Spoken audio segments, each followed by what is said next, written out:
Hating gabi na at ang tanging gising sa kabahayan ay ang ilaw mula sa maliit na lamesa ni Lourdes. Ngunit hindi ang mga test paper ng kanyang mga estudyante ang bumasag sa katahimikan.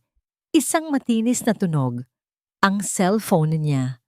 Napakunot ang noo ni Lourdes. Sino naman ang tatawag sa ganitong oras? Inabot niya ang telepono at halos mapigil niya ang kanyang paghinga. Marco, aking mahal.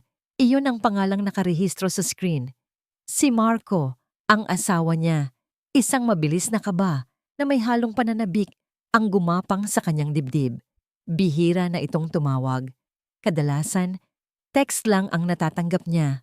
Maiikling text na parang utos, hindi paglalambing. Dali-dali niyang sinagot ito. Hello, Marco?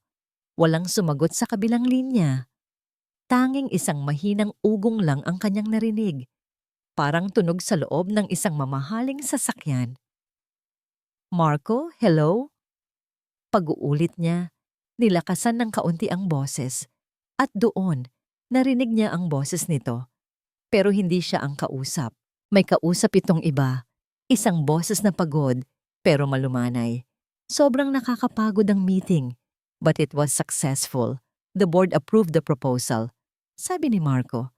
May narinig si Lourdes na isang mahinang boses ng babae, pero hindi niya maintindihan ang sinabi. Ang sumunod na narinig ni Lourdes ang nagpatigil sa pag-ikot ng kanyang mundo.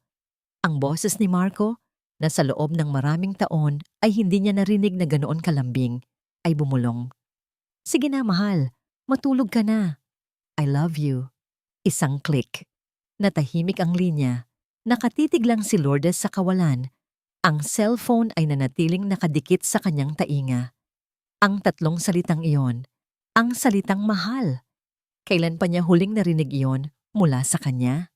Ang tanong na iyon ay nanatiling nakabitin sa hangin kasabay ng pagbitiw niya sa cellphone na para bang napaso siya. Bumagsak ito sa sahig na may isang mahinang kalabog, ngunit ang dagundong sa loob ng kanyang dibdib ay halos nakakabingi.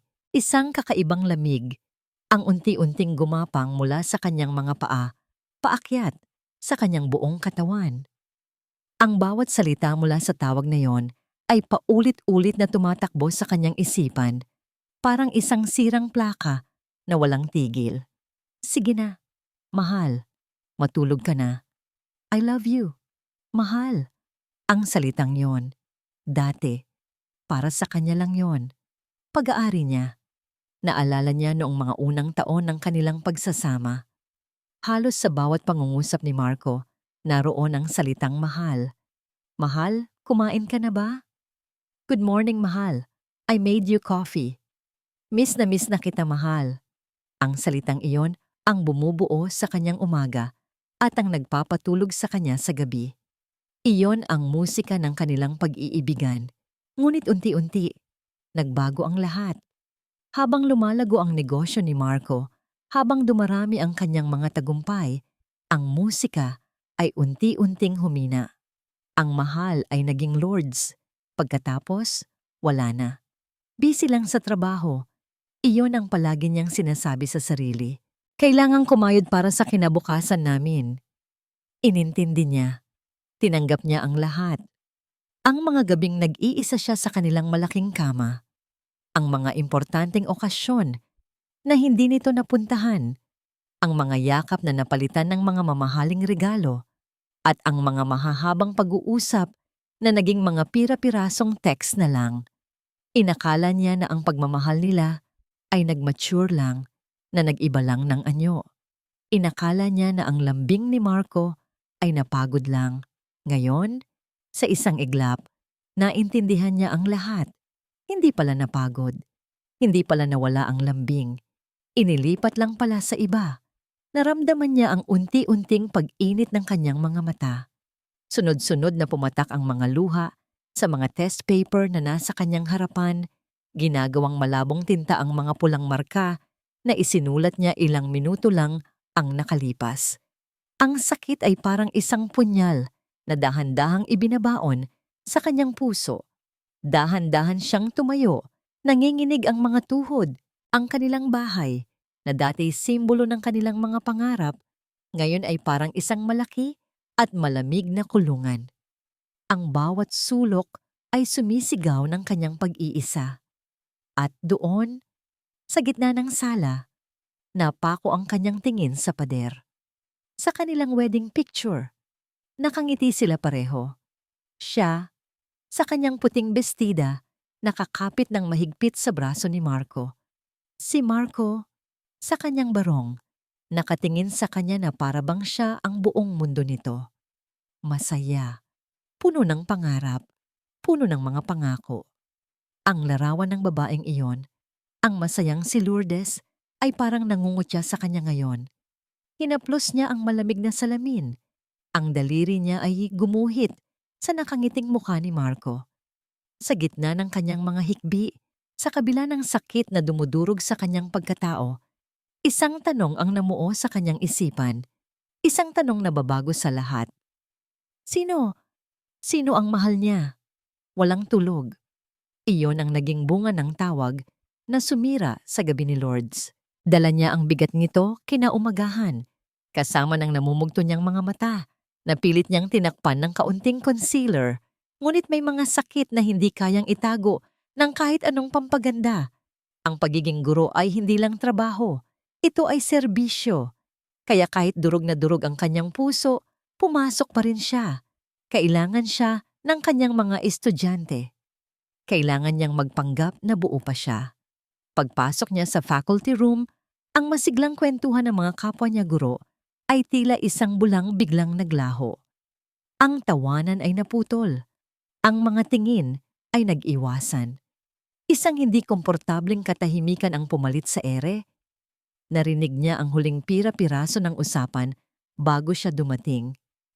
Asawa niya, CEO ng isang malaking kumpanya. Grabe, ang swerte naman. Pero parang hindi naman siya. Shh! Andyan na siya. Isang matamis ngunit peking ng ngiti ang sumalubong sa kanya mula kay Ma'am Jessica. Lourdes dear, good morning. Mukhang pagod ka yata. Pilit nang ngumiti si Lourdes. Good morning din. Medyo marami lang tinapos na trabaho kagabi.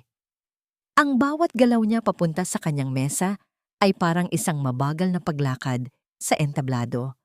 Ramdam niya ang mga matang nakatutok sa kanyang likuran, mga matang mapanghusga. Ang mga bulungan ay nagsimula muli, mas mahina na ngayon, parang mga bubuyog na nanggugulo sa kanyang pandinig. Ang chismis, mas mabilis pa itong kumalat kaysa sa apoy.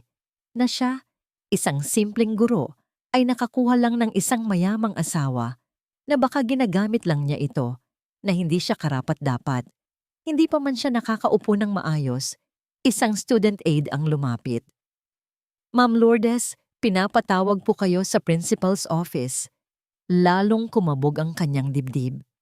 Sa loob ng opisina, sinalubong siya ni Mr. De Vera, ang kanilang punong guro, na may isang pilit na ngangiti. Maupo ka, Lourdes, sabi nito, habang magkasalikop ang mga kamay sa ibabaw ng kanyang lamesa. Kumusta ka na? Okay naman po, sir. Mahina niyang sagot. Lourdes, panimula nito, bumuntong hininga. Alam mo namang pinapahalagahan natin ang reputasyon ng ating eskwelahan. At bilang mga guro, tayo ang dapat na maging ehemplo. Hindi nakatingin ng diretso si Mr. De Vera. Ang mga mata nito ay nasa mga diploma na nakasabit sa pader. Nakakarating sa akin ang ilang mga usap-usapan at habang hindi ko ito pinaniniwalaan, nakakabahala ito. I'm saying this as a friend, Lourdes. Siguro, mas mabuti kung ayusin mo kung ano man ang gusot sa inyong pamilya para hindi na madamay ang pangalan ng eskwelahan. Walang galit sa boses nito. Mas masahol pa roon. Mayroon itong halong awa at pagkadismaya. Para bang siya ang may kasalanan. Opo, sir. Pasensya na po. Iyon lang ang lumabas sa kanyang bibig. Nang makalabas siya ng opisina, pakiramdam niya ay lalo siyang lumiit. Ang kahihiyan ay parang isang mainit na likidong kumalat sa kanyang buong pagkatao. Sa gitna ng pasilyo, bigla niyang naalala ang isang hapon sa Luneta Park noong sila'y magkasintahan pa lamang. Nakaupo sila sa isang bench, pinapanood ang paglubog ng araw. Habang nandito ako, bulong ni Marco sa kanya noon, walang sino mang pwedeng manakit sa'yo. Ako ang magiging pader mo. Mahal. Napapikit si Lourdes. Nasaan ang pader na yon ngayon? Kinuha niya ang kanyang cellphone. Nanginginig ang mga kamay. Kailangan niya ng kakampi. Kahit isang salita lang mula kay Marco. Isang salita na magsasabing hindi totoo ang lahat. Nagring ito ng ilang beses bago sinagot. What? Iritadong sagot mula sa kabilang linya. Marco? Halos pabulong niyang sabi. Marco, kailangan ko ng tulong mo. Dito sa school, may mga kumakalat na tsismis. Isang malalim na pagbuntong hininga ang narinig niya. Lourdes, I'm busy. May board meeting ako. Huwag mo akong istorbohin sa mga tsismis na yan. Pero Marco, apektado na ang trabaho ko. Then deal with it. Hindi lahat ng bagay kailangan mo akong tawagan. Bago pa man siya makasagot, ibinaba na nito ang tawag. Nakatayo si Lourdes sa gitna ng pasilyo, hawak ang teleponong wala ng tunog. Pakiramdam niya, sinampal siya. Hindi lang ng asawa niya, kundi ng buong mundo. Nag-iisa siya sa laban na ito. Habang pinipigilan ang mga luhang nagbabadyang tumulo, isang pamilyar na tunog ang nanggaling sa kanyang cellphone. Isang text message mula sa bangko. Binuksan niya ito, iniisip na isa lang itong regular na promo, ngunit nanlaki ang kanyang mga mata sa nabasa. Bank alert.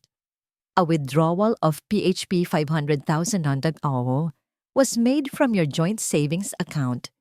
Hindi siya makahinga. 500,000 piso. Isang halaga na hindi biro. Isang halaga na pinag-ipunan nila ng maraming taon. Ang tanong na, sino ang mahal niya? Ay biglang napalitan ng isang mas kagyat at mas nakakatakot na tanong, saan napunta ang pera? At sino ang kumuha nito? Ang pangalan ni Marco Alcantara ay laging katumbas ng kapangyarihan. Sa loob ng boardroom, ang boses niya ang batas. Ang bawat desisyon niya ay kayang magpayanig sa merkado. Ngunit sa likod ng mamahaling suit at ng imahe ng isang matagumpay na CEO, si Marco ay isang taong kinakain ng pagkabalisa. Kasalukuyan siyang nakaupo sa isang meeting na walang katapusan. Ang boses ng finance head ay isa na lamang ugong sa kanyang tainga. Ang tanging nararamdaman niya ay ang pagod at ang pamilyar na takot na gumagapang sa kanyang batok. Naramdaman niya ang isang banayad na haplos sa kanyang kamay sa ilalim ng lamesa. Si Isabel, ang kanyang business partner, ang babaeng napakatalino, napakaganda, at napakadelikado. Relax, bulong nito, sapat lang para marinig niya. Ako na ang bahala. Ang haplos na yon ay dapat nagbibigay ng kapanatagan. Pero para kay Marco, iyon ay isang paalala. Isang paalala kung sino talaga ang may kontrol. Pagkatapos ng meeting, sa loob ng kanyang maluwag na opisina, diretsong umupo si Isabel sa silya sa tapat niya. Inilapag nito ang isang tablet sa lamesa, ipinapakita ang isang article mula sa isang gossip blog. May problema tayo, sabi ni Isabel sa kalmadong boses. Ipinakita nito ang article. Tungkol iyon sa isang asawa ng isang kilalang CEO na gumagawa ng eskandalo sa isang public school. Walang pangalan, pero alam ni Marco kung sino ang tinutukoy. She's becoming a liability to your image, Marco. Sabi ni Isabel, bawat salita ay may bigat. Ang mga investor, ayaw nila ng gulo. Ayaw nila ng chismis. Kailangan mong panatilihin ang isang malinis na imahe. Sumikip ang dibdib ni Marco, hindi dahil sa sinabi ni Isabel, kundi dahil sa katotohanang may isang bahagi sa kanya na sumasang-ayon dito. Ang tawag ni Lourdes kanina, ang reklamo nito tungkol sa chismis ay bumalik sa kanyang isipan. Sa halip na protektahan ito, inis ang naramdaman niya. Anong gusto mong gawin ko? Tanong niya. Ang boses ay mas mahina, kaysa sa gusto niyang iparinig. Hayaan mo siyang mag-isa. The more you engage, the bigger it gets. Distansya, Marco. Iyon ang kailangan mo. Habang nagsasalita si Isabel, kinuha ni Marco ang kanyang wallet. Binuksan niya ito at, sa isang lihim na bulsa, nandoon ang isang luma at lukot na litrato. Isang litrato ni Lourdes noong sila'y nasa kolehiyo pa lang. Nakangiti ito, ang mga matay nagniningning. Ang babaeng minahal niya bago pa man dumating ang pera at kapangyarihan. Isang kirot ng konsensya ang tumusok sa kanya. At isa pa, pagpapatuloy ni Isabel na tila hindi napansinan ang kanyang ginawa. May emergency sa isa sa ating mga supplier. Kailangan nating maglabas ng malaking halaga para ma-secure ang deal. Kung hindi, malulugi tayo. Napatingin si Marco. Gaano kalaki? 500,000. Pero huwag kang mag-alala, sabi ni Isabel na may isang matamis na ngiti. I already handled it. Ginamit ko ang joint account ninyo. It was an emergency investment after all. Para rin naman sa kumpanya ito. Para sa atin. Para siyang binuhusan ng malamig na tubig. Hindi man lang ito nagpaalam. Isabel, hindi mo dapat ginawa yon. Marco, darling, tumayo ito. At lumapit sa kanya. Hinaplos ang kanyang balikat. We are partners. Ang problema mo, problema ko. At ang pera ninyo, kung para sa ikabubuti ng kumpanya, pera na rin natin. Just think of it as her contribution. Walang nagawa si Marco. Paano siya lalaban? Hawak ni Isabel ang isang sikreto mula sa kanyang nakaraan. Isang sikretong kayang sumira sa lahat ng pinaghirapan niya. Masyado siyang duwag para harapin iyon. Nang gabing iyon, habang nagmamaneho pa uwi, pakiramdam ni Marco ay papunta siya sa kanyang sariling paghuhukom. Bawat metro na nilalakbay ng kanyang sasakyan ay nagpapabigat sa kanyang dibdib. Inihanda niya ang kanyang mga kasinungalingan. Inihanda niya ang kanyang mga dahilan. Ngunit pagpasok niya sa kanilang bahay, lahat ng kanyang inihanda ay naglaho. Ang sala ay madilim. Ang tanging ilaw ay mula sa isang maliit na lamp sa gilid. At sa gitna ng kadiliman, nakaupo si Lourdes, tahimik, hindi gumagalaw. Sa maliit na lamesa sa harapan niya, nakalatag ang isang pirasong papel. Ang bank statement. Tumingin si Lourdes sa kanya. Ang mga mata nito ay walang luha, ngunit puno ng isang sakit na hindi kayang isalarawan. Ang katahimikan sa pagitan nila ay mas mabigat kaysa sa anumang sigaw. Marco, sabi niya, ang boses ay kalmado, ngunit malamig na parang yelo. Kailangan nating mag-usap. Ang katahimikan ay binitag sila sa loob ng ilang sandali. Nakatitig si Lourdes kay Marco, hinihintay ang kanyang paliwanag, ang kanyang pagsisisi. Ngunit ang nakita niya sa mukha nito ay hindi pagsisisi, pagkainis, pagkairita. Dahan-dahang tumayo si Marco, tinanggal ang kanyang coat at ibinato ito sa sofa. Anong drama to, Lourdes? Drama? Ulit ni Lourdes. Ang boses ay nagsisimulang manginig sa pinipigilang galit. 500,000 piso, Marco. Saan napunta ang pera? It was a business decision. Mabilis niyang sagot. Isang linyang halatang inihanda na. Isang investment. Kailangan ng kumpanya. Isang investment na hindi mo man lang sinabi sa akin. Pera nating dalawa yon, Marco.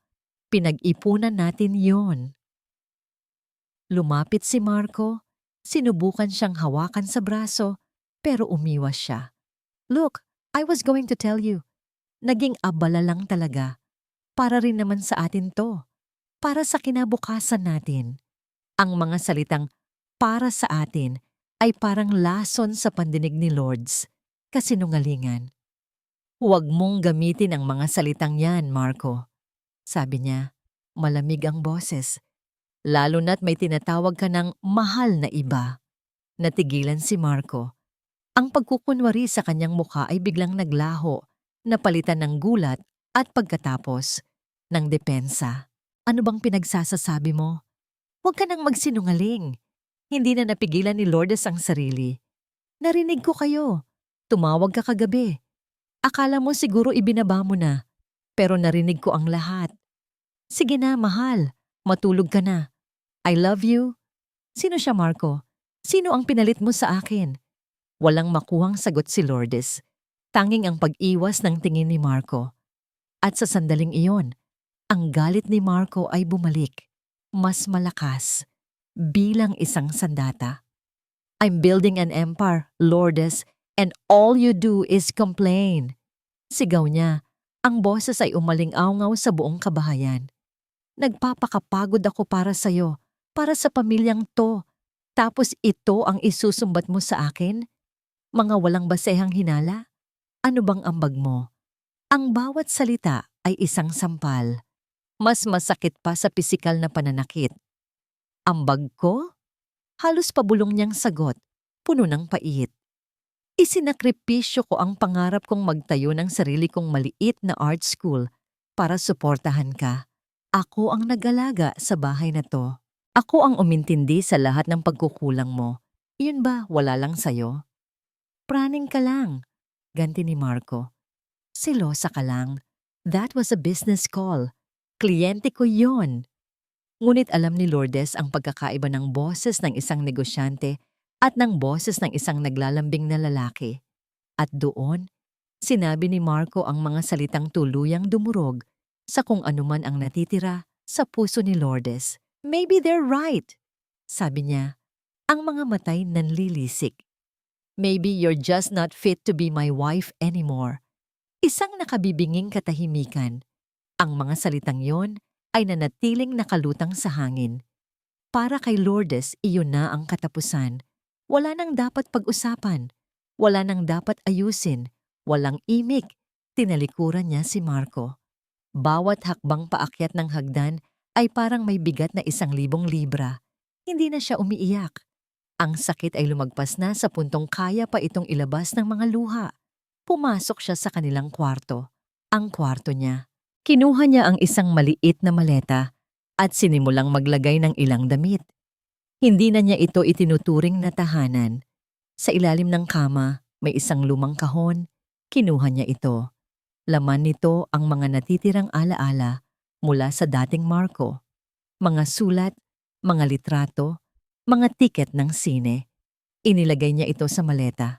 Hindi niya alam kung bakit. Siguro, para ipaalala sa sarili na minsan, naging totoo ang lahat. Bumaba siya, dala ang maliit na maleta. Nakatayo pa rin si Marco sa sala. Gulong-gulo ang isip.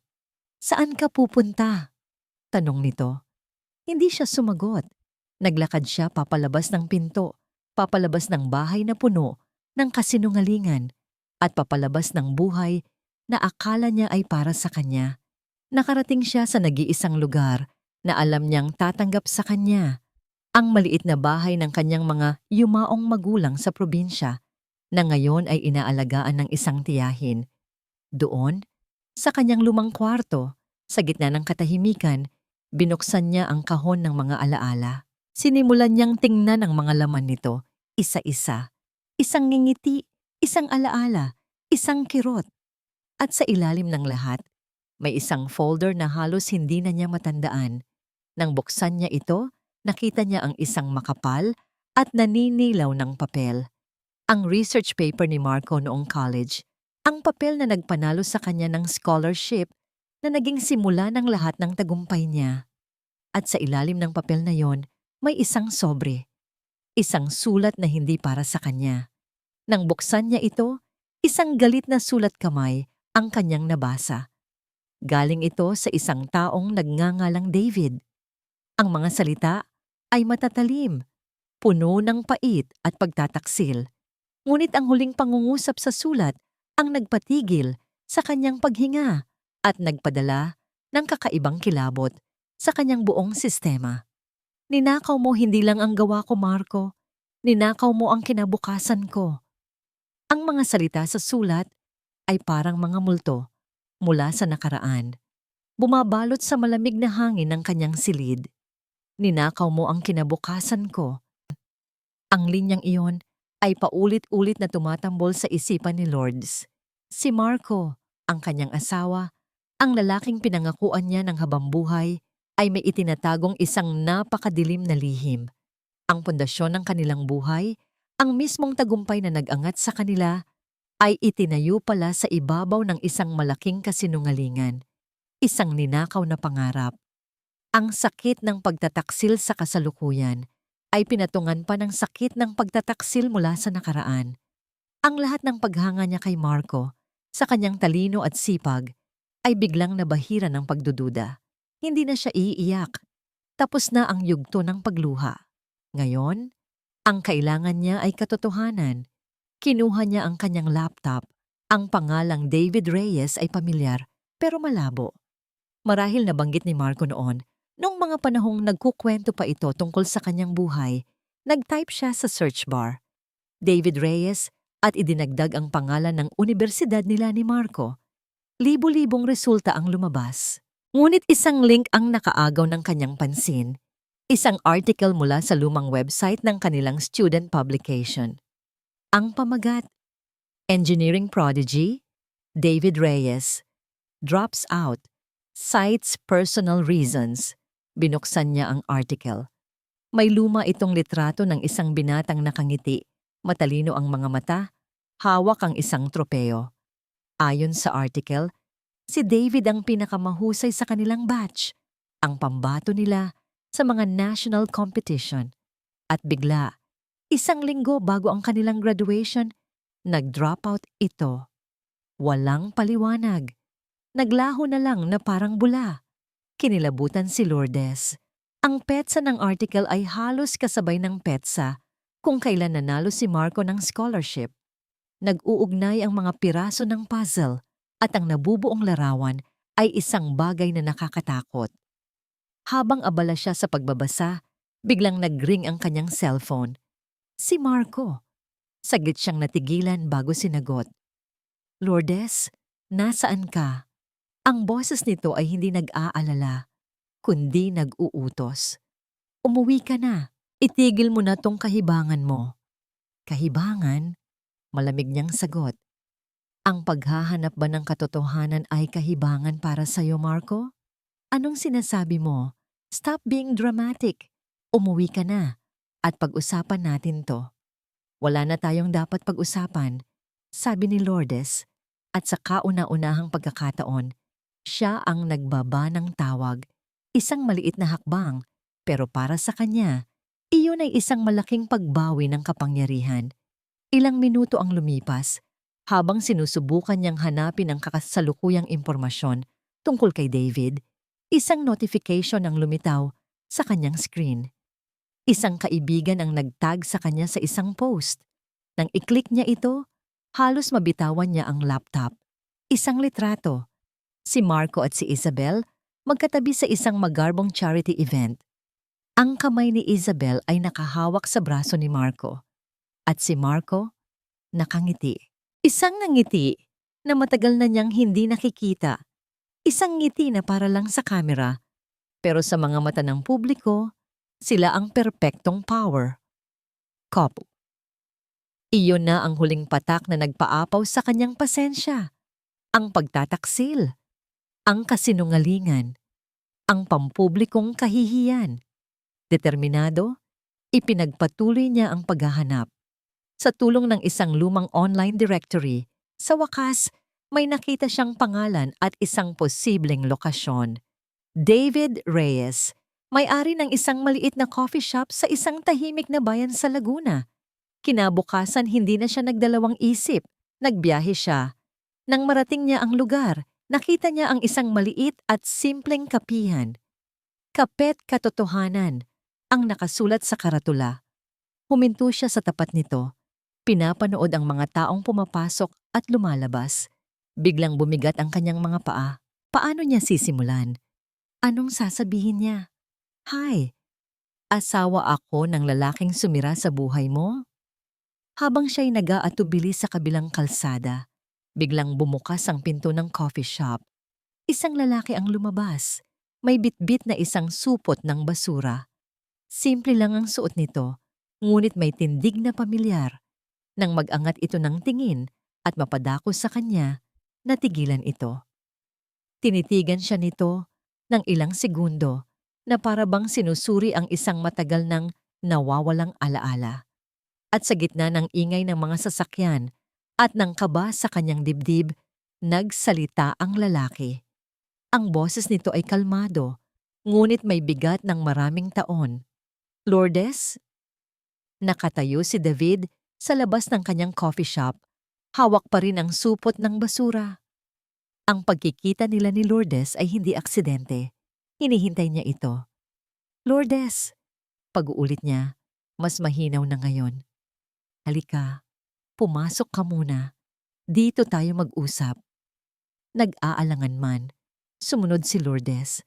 Ang loob ng kapit katotohanan ay maliit lang pero malinis. Amoy na amoy ang bagong timplang kape at ang pamilyar na samyo ng katapatan. Ipinagtimpla niya ito ng kape at umupo sila sa isang tahimik na sulok. Walang nagsalita sa kanila sa loob ng ilang minuto. Si Lourdes, hindi alam kung paano magsisimula. Si David, binibigyan siya ng pagkakataong huminahon. Siguro iniisip mo na nandito ako para maghiganti. Si David na ang bumasag sa katahimikan. Ang boses niya ay kalmado, pero bakas dito ang bigat ng nakaraan. Tumingin si Lourdes sa kanya. Iyon nga ang nasa isip niya. Ngumiti si David, isang malungkot na ngiti. Noong una, oo. Sa loob ng maraming taon, galit ang bumuhay sa akin. Galit kay Marco. Huminga siya ng malalim at sa isang iglap, bumalik ang lahat. Magkaibigan kami, Lourdes. Higit pa sa magkapatid ang turingan namin. Pag-alala niya. Ang research paper na yon, gawa naming dalawa yon. Pinagpuyatan namin gabi-gabi. Siya ang magaling sa presentasyon, ako naman sa mga technical na detalye. Isang team kami. Naalala niya ang isang gabi sa kanilang dormitoryo. Napapaligiran sila ng mga libro at diagram. Pagod na pagod, pero puno ng pangarap. Pag napanalunan natin to David, sabi ni Marco noon, sabay tayong aangat, walang iwanan. Pero isang araw, pagpapatuloy ni David, ang boses ay bahagyang nanginig. Nakita ko na lang ang pangalan niya sa listahan ng mga nanalo. Siya lang. Ang papel na isinumite niya, pangalan lang niya ang nakalagay. Inalis niya ako. Binura niya ako na parang isang pagkakamali. Napayuko si Lourdes. Ang sakit ng katotohanan ay tumatagos sa kanya. Sinubukan ko siyang kausapin, pero iniwasan niya ako. Itinanggi niya ang lahat. Sa isang iglap, nawala sa akin ang lahat. Ang proyekto, ang scholarship, ang kaibigan, ang kinabukasan ko. Parang pinunit ang kaluluwa ko. Kaya ka bumalik? Tanong ni Lourdes. Umiling si David. Hindi. Matagal ko nang tinanggap ang nangyari. Nagtayo ako ng bagong buhay. Isang simpleng buhay. Pero ilang buwan na ang nakalipas. May nakita akong balita online tungkol sa tagumpay ng kumpanya ni Marco. At sa tabi niya, may isang babae, si Isabel. Ang pagbanggit sa pangalan ni Isabel ay nagpabago sa buong paligid. Dahil sa kuryosidad, sinimulan kong tingnan ang background ni Isabel. May mali. May hindi tama sa mga transaksyon ng kumpanya mula nang pumasok siya. Bilang isang engineer na mahilig sa mga numero, nakita ko ang pattern.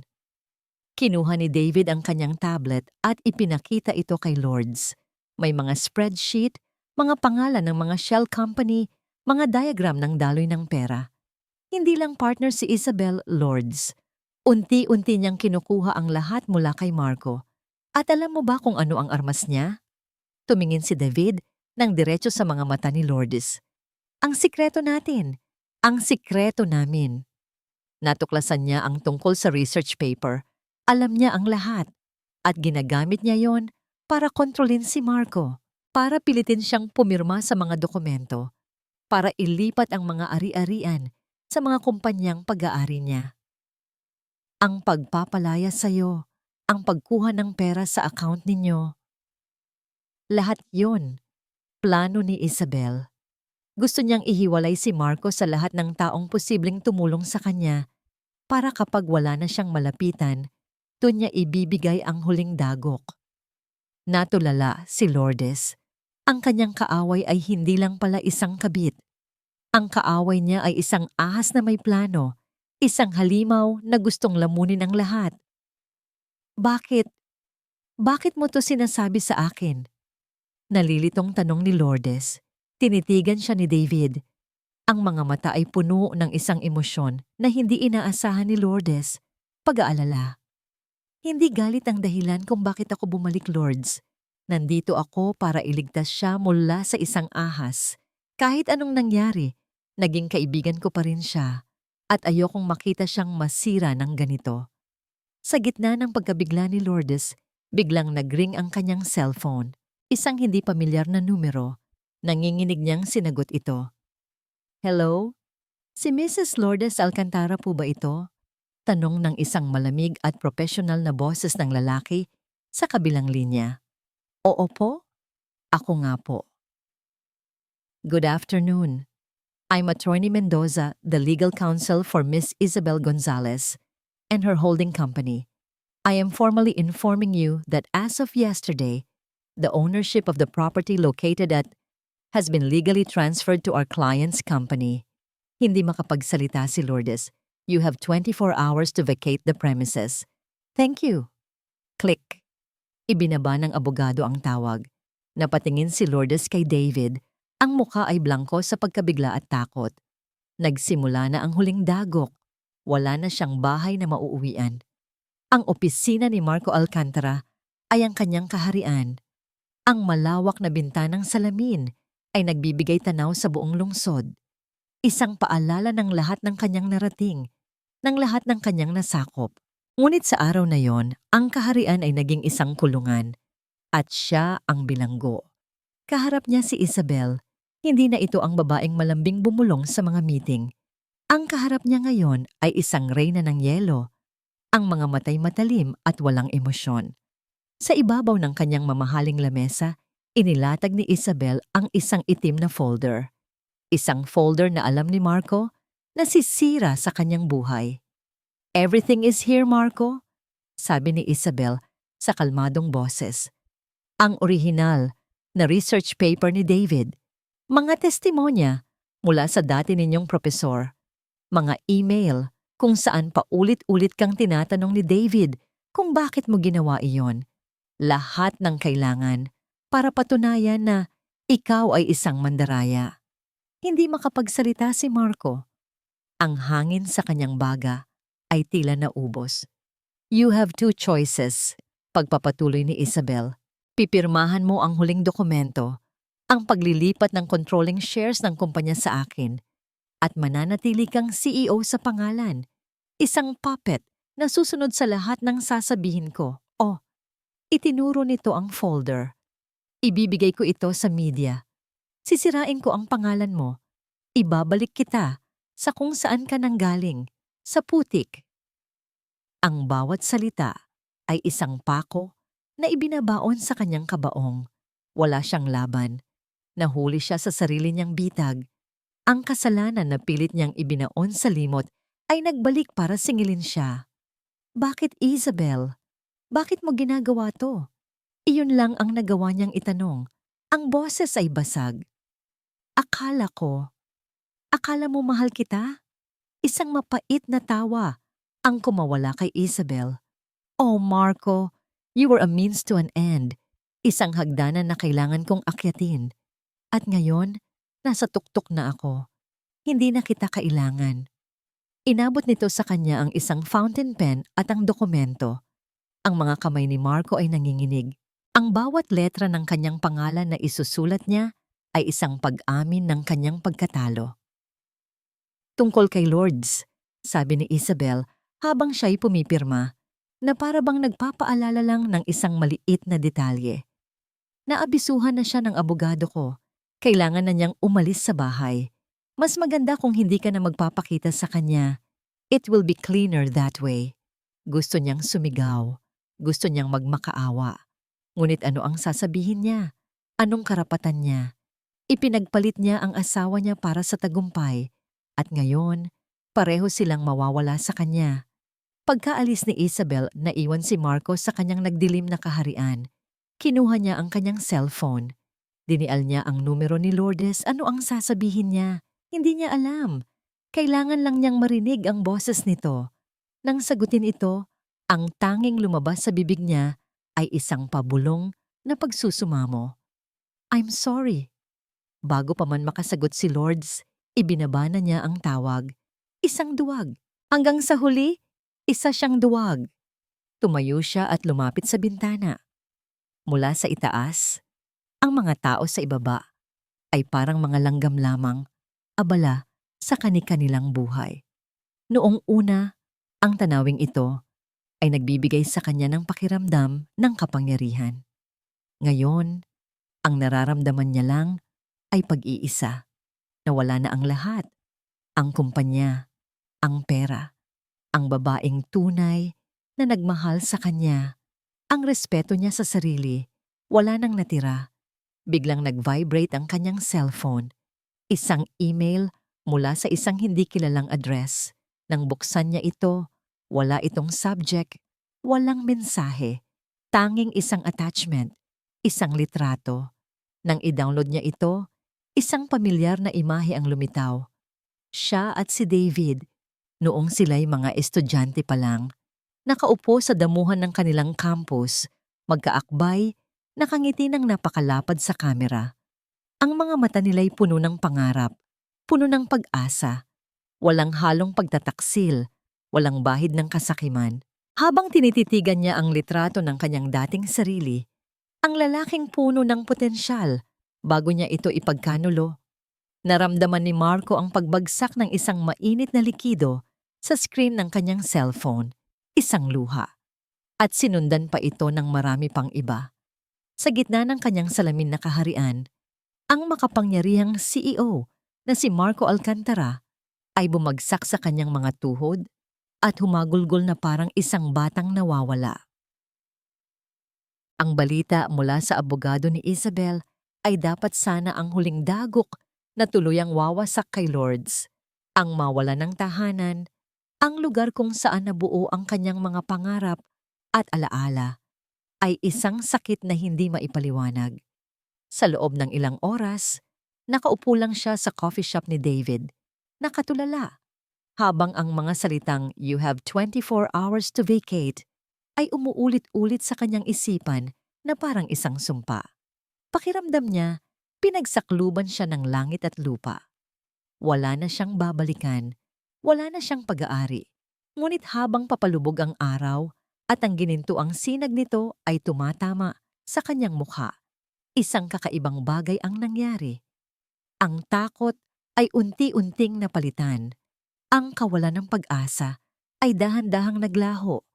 Kung wala na siyang babalikan, ibig sabihin, malaya na siyang humakbang pasulong. Kung wala na siyang pag-aari, ibig sabihin, wala nang pwedeng kunin pa sa kanya. Ang natitira na lang sa kanya ay ang kanyang sarili, ang kanyang pangalan, ang kanyang dignidad. At sa sandaling iyon, naunawaan ni Lourdes na yun pala ang pinakamahalaga sa lahat. Dahan-dahan siyang nag-angat ng tingin kay David. Ang blankong ekspresyon sa kanyang mukha ay nawala, napalitan ng isang apoy na matagal nang natutulog. Hindi pa ito ang katapusan, sabi niya. Ang boses ay mahina, ngunit puno ng determinasyon na ngayon lang narinig ni David. Hindi na siya lalaban para sa isang nawasak na kasal.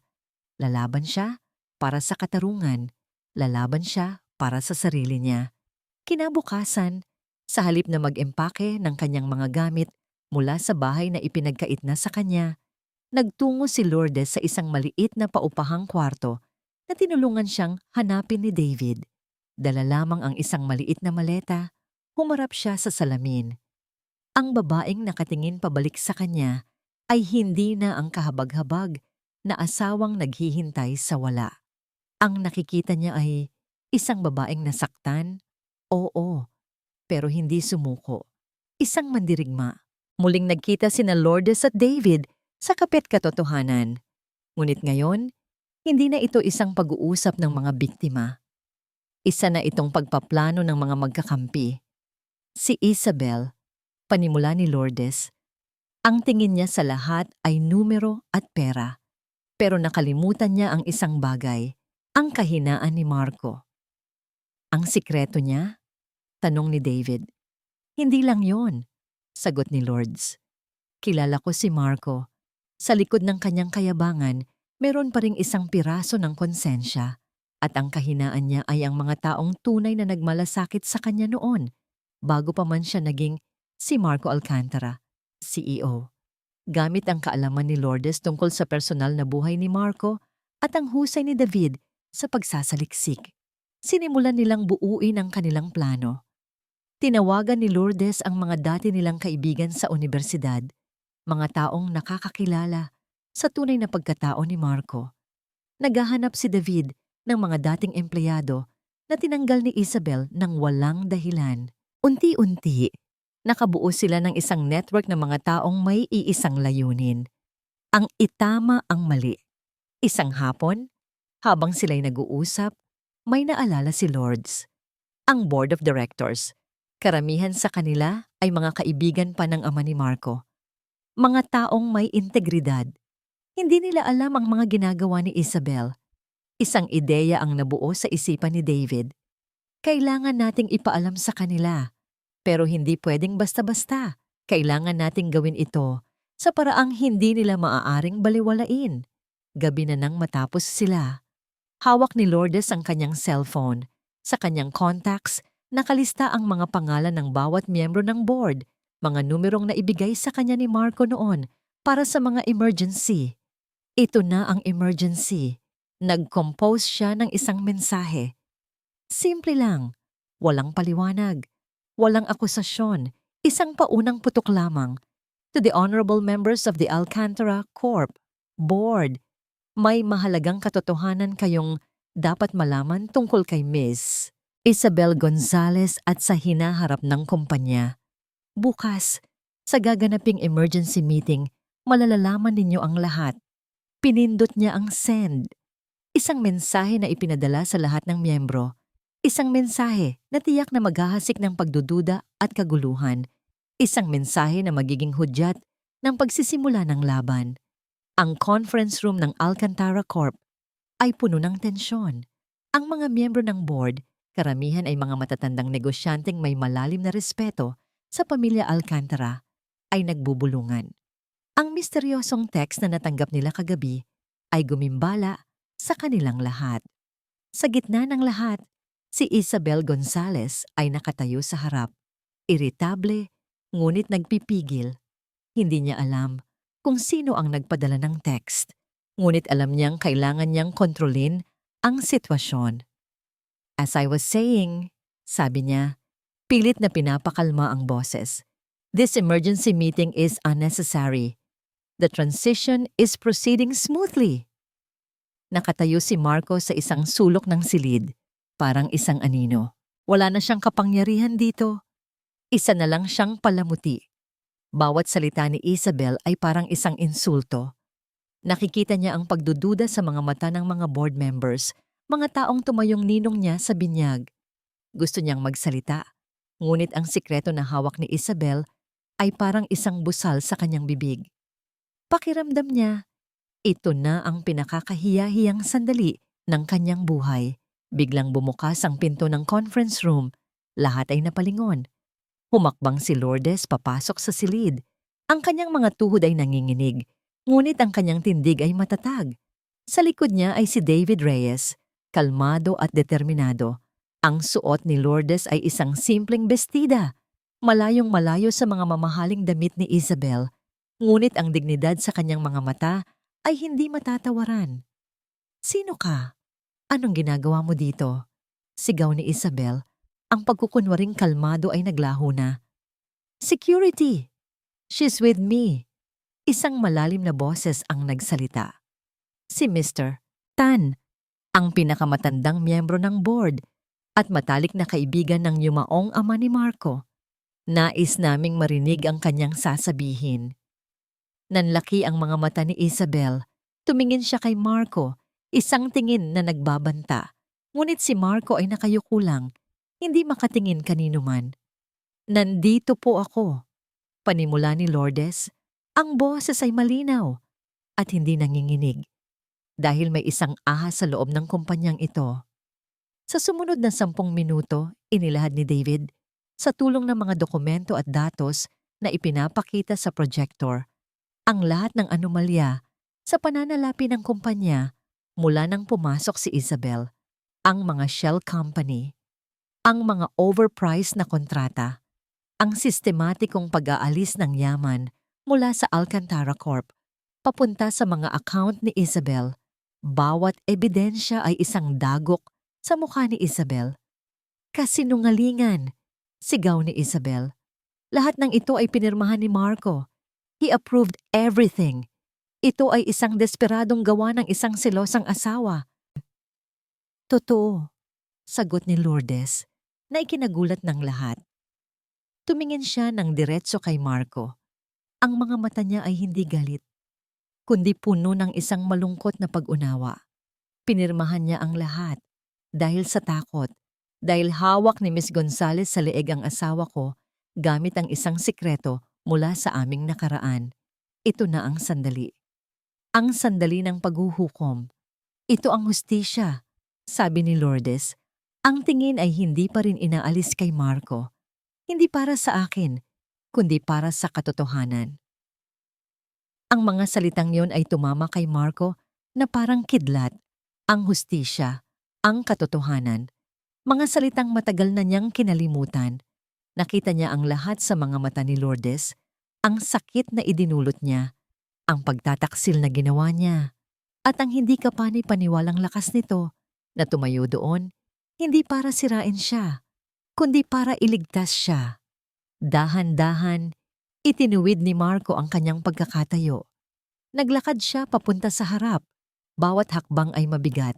Huminto siya sa tabi ni Lourdes, hindi para hawakan ito, kundi para lang tumayo sa panig nito.